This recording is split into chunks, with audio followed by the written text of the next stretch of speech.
produk kupu-kupu ya. Ini kalau Bogor itu memang identik itu merah-merah ya, PN-nya itu merah-merah itu ya, pawang sama bawang ya, tomat. Bogor identik merah-merah.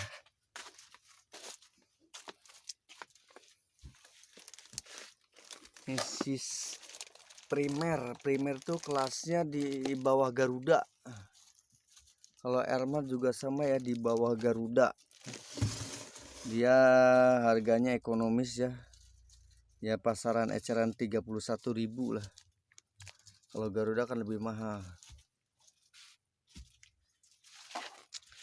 Elmer. Nah, ini soda air itu kebanyakan penggunanya tukang martabak ya, Bangka ya. Dia bukan hanya ngembangin tapi ngelembutin juga ya. Soda air itu multifungsi. Nah, ini dus-dus martabak. Dus-dus martabak. Nah, ini aja ini lagi apa nih, Jay? Mau Jay? Lagi ini. Hah? Jay? Ya. Kamu lagi ngeberesin apa, Jay? PP 0 berapa? 03 ya? 03. Oh, PP 03. Emang di sini paling melaku PP 03 ya? Iya, 03. Ukurannya dia banyak ya, ukurannya ya. Banyak. Ukurannya sangat banyak sekali, PP 03. Nah, jenis PP ini mesti paham dan cermat ya. Toko kalian toko yang baru. Karena PP ini kalau lakunya lambat, dia warnanya bisa berubah. Kuning. Nah, makanya itu kalau toko-toko baru tuh harus hati-hati ya. Jenis-jenis PP itu memang barang awet ya. Tidak expire lah orang bilang ya. Tidak ada kadaluarsa. Tapi jangan salah. Dia dengan beriringnya waktu, dimakan usia, kalau lakunya lambat, dia akan berubah warna. Nah, contoh seperti ini. Nah, inilah barang-barang yang apa namanya kurang laku ya ukurannya ya. Yang jadi korban ini toko nih. Ya, buat toko-toko yang baru hati-hati ya. Kalau ada pemakai PP itu buat kebutuhan seperti tukang kerupuk itu, biasanya mereka tuh ketika minyak gorengnya naik pasti ukurannya dikecilin. Ya otomatis pasti dia pesan ke toko yang langganan biasa dia beli. Pasti dikecilin ukurannya. Nah, itu harus sesuai kebutuhan ordernya kalau PP itu. Sesuai kebutuhan ya. Soalnya kalau misalkan nanti stok nanti bahaya juga kalau misalkan ketika minyaknya naik lagi, dia akan dikurangin lagi ukurannya. Nah, nanti stok yang ada, misalkan toko itu nyiapinnya banyak, terus dia ganti ukuran lagi, toko lah jadi korban. Akhirnya itu tidak terjual. Kuning. Nah, kalau udah kuning gini, ya otomatis resiko toko retur sudah nggak bisa karena warnanya sudah berubah. PP itu emang nggak bisa retur ya, jadi mesti hati-hati ya. Kalau jenis PP itu satu bak juga kan harganya lumayan. Ketika barang itu tidak bisa diretur, resiko toko, jadi uang itu bisa mandek di situ. Jadi alangkah baiknya PP itu ordernya itu harus sesuai kebutuhan konsumen atau pelanggan kita. Harus selalu rekomendasi ya antara toko dan pelanggan. Harus selalu rekomendasi dan harus nanya terus pokoknya ya kebutuhannya. Karena dia beriringnya waktu biasanya selalu berubah-ubah ukuran. Yang jadi korban kan toko ya. Jadi alangkah baiknya sesuai kebutuhan aja. Ketika minyak mau naik itu selalu harus nanya ya si toko itu ke pelanggan.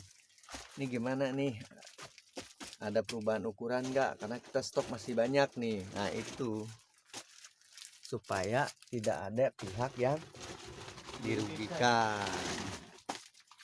Nah kalau udah kuning otomatis kan tidak bisa retur, udah nggak ada yang pakai ukuran itu, akhirnya toko lah yang menanggung kerugian. Jadi memang toko itu kalau jenis PP itu stoknya harus jangan berlipat ya, sesuai kebutuhan ya. Nah ini tip dan trik toko plastik ya, jangan sampai toko plastik itu ukuran PP-nya mendam, tidak laku gitu ya. Soalnya nanti kalau ukuran konsumen tuh yang biasa dia pakai udah dia nggak pakai lagi, itu tidak akan terjual ya, bisa bertahun-tahun itu ya. Terkecuali jenis PE ya, seperti kayak misalkan perapatan, tengahan, itu kan memang udah kebutuhannya. Mau stok banyak juga nggak usah khawatir, karena dia itu kebutuhannya memang banyak ya, kebutuhan konsumennya itu. Bukan 1-2 pelanggan aja. Itu memang sangat membutuhkan. Dan ukurannya pun tidak berubah-ubah. Nah ketika minyak mahal juga tetap dia ukuran pakai yang sama. Cuman harga jualnya aja dia yang berubah. Jadi mengenai PP itu buat toko pemula hati-hati, jangan sampai stok berlebihan. Jadi alangkah baiknya sesuai kebutuhan, harus selalu tes ukur. Nah ya, jangan sampai jadi korban. Tapi kalau jenis PE itu tidak ada pesanan, karena toko itu menjual sesuai kebutuhan orang, konsumen ya, sesuai kebutuhan konsumen. Nah kalau PP biasanya sesuai permintaan konsumen. Setiap pelanggan selalu dia mengajukan ke toko, adain ukuran ini dong, minyak mau naik, kita mau kecilin produksi. Nah itu mesti hati-hati, tolong harus dihabisin dulu stok lama. Soalnya kalau misalkan stok lama masih ada, dia langsung ganti ukuran, toko plastik yang dirugikan nanti. Soalnya itu tidak akan bisa terjual lagi. Terkecuali PE, kalau jenis PE itu kayak plastik tengahan, perapatan, itu yang memang toko menyediakan konsumen siapa aja, walaupun bukan pelanggan tetap menggunakan, karena itu udah jadi kebutuhan ya. Tapi kalau jenis PP itu hati-hati ya, PP itu permintaan customer, bukan ini ya. Jadi kita pengadaan, berarti toko plastik itu ngadain PP sesuai kebutuhan konsumen atau pelanggannya masing-masing. Beda lagi sama jenis PE atau kantong HD. Kantong HD itu mau merek-merek apa juga, itu sudah ukurannya terbatas ya. Kayak PE juga terbatas ukurannya. Tapi kalau PP kenapa harus rekomendasi selalu ke pelanggan, karena jenis PP itu berisiko tinggi ya, karena dia tuh mahal harganya, karena ukurannya juga tidak terbatas. Nah, sampai di sini ya, barangkali bisa bermanfaat. Kita berbagi pengalaman.